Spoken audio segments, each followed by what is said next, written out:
یہ کہانی صرف ایک نبی کی نہیں، یہ کہانی اس انسان کی ہے جسے اللہ نے پہلے تنہا کیا، پھر منتخب کیا۔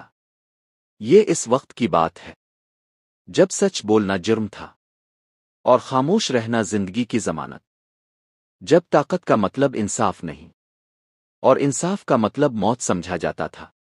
مصر کی زمین سونا الفاغلت تھی، مگر انسانیت پیاسی تھی۔ محل اونچے تھے مگر دل پست تھے۔ فرعون کا نام صرف ایک بادشاہ نہیں تھا، وہ ایک خوف تھا جو سانسوں میں بسا ہوا تھا۔ لوگ آنکھوں سے دیکھتے مگر زبان سے انکار کرتے۔ ماں اپنے بچوں کو کہانیاں نہیں، خاموشی سکھاتی تھی۔ اسی شہر میں ایک بچہ پلا جسے دریا نے نہیں ڈبویا بلکہ تاریخ نے اٹھایا۔ وہ بچہ جو دشمن کے گھر میں پالا گیا مگر دل مظلوموں کے ساتھ دھڑکتا تھا۔ اس کی آنکھوں نے سونے کے تاج بھی دیکھے اور زنجیروں کی چمک بھی۔ وہ جانتا تھا کہ طاقت کیا ہوتی ہے اور ظلم کتنا خاموش ہوتا ہے۔ وہ نہ پورا محل کا تھا نہ پورا غلاموں کا، وہ بیچ میں کھڑا تھا، ایک سوال کی طرح۔ ہر دن اس کے دل میں ایک آواز الفابیرت جو اسے چین سے سونے نہیں دیتی۔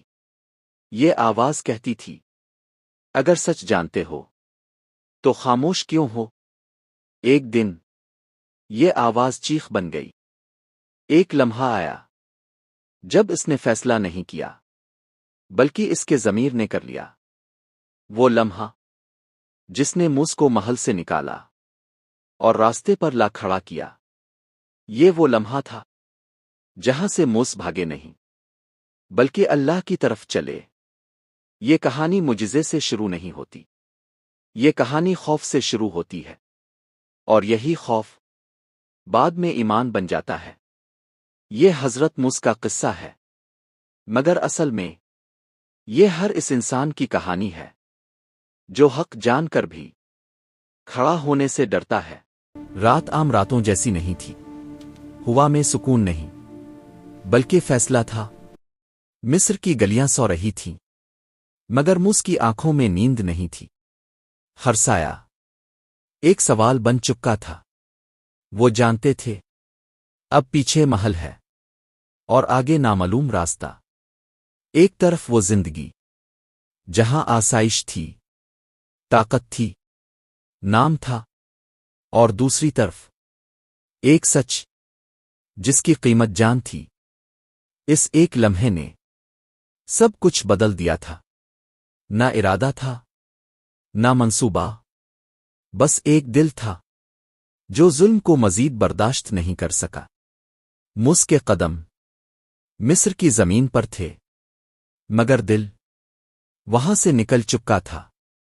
ہر دروازہ جسے وہ پہچانتے تھے اب اجنبی لگ رہا تھا۔ محل کی دیواریں جو کبھی تحفظ تھیں اب قید لگنے لگیں۔ وہ جانتے تھے فرعون معاف نہیں کرے گا، طاقت جب ہلتی ہے تو بدلہ لیتی ہے۔ اس رات موسی نے نہ تلوار اٹھائی نہ دلیل دی، انہوں نے صرف چلنا شروع کیا۔ اندھیرے میں اکیلے، نہ کوئی ساتھ نہ کوئی نقشہ، صرف ایک یقین کہ اگر راستہ سچا ہو تو اللہ خود راستہ بنا دیتا ہے۔ ہر قدم کے ساتھ دل ہلکا ہوتا جا رہا تھا۔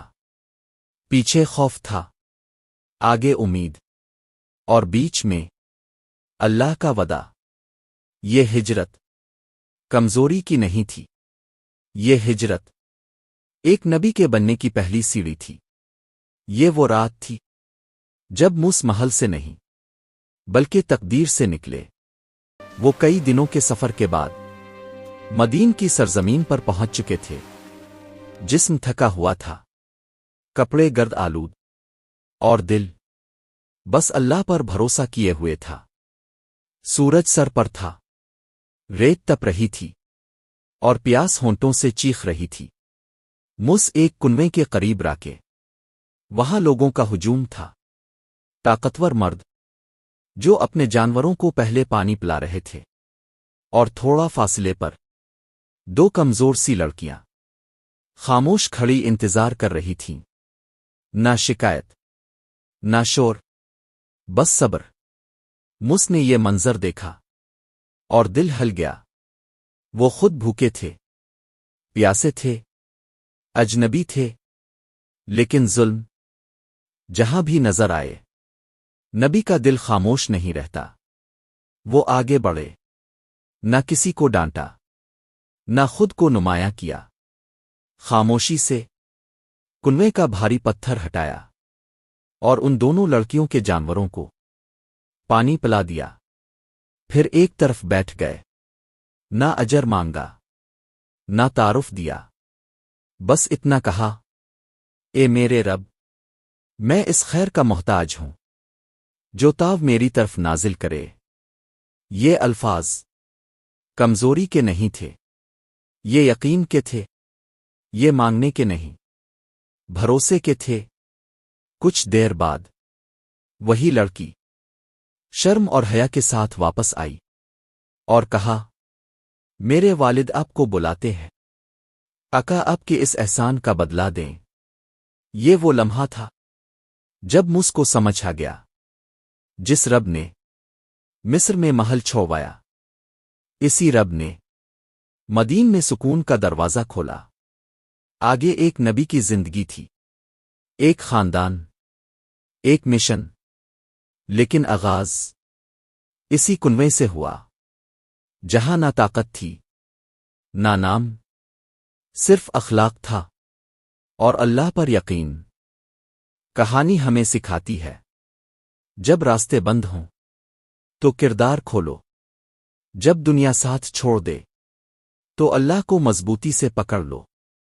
نیکی کبھی ضائع نہیں جاتی، اور صبر ہمیشہ منزل تک پہنچاتا ہے۔ مس نے کنویں پر پانی دیا، اور اللہ نے زندگی کا راستہ بدل دیا۔